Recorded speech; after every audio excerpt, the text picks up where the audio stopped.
is the National Weather Service office in Missoula. The preceding signal was a test of the weather radio station West XL 25's public warning system.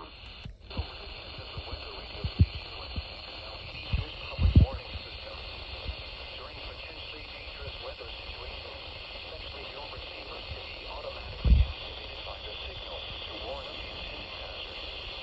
Tests of the signal and receiver's performance are normally conducted by the National Weather Service between 11 a.m. and noon each Wednesday.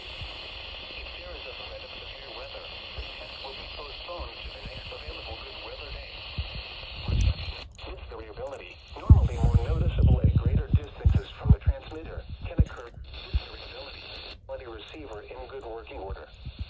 To provide the most consistent and dependable warning service possible, the warning alarm will be activated for hazardous watches and warnings for the following counties: Missoula, Lake and Ruhr Valley.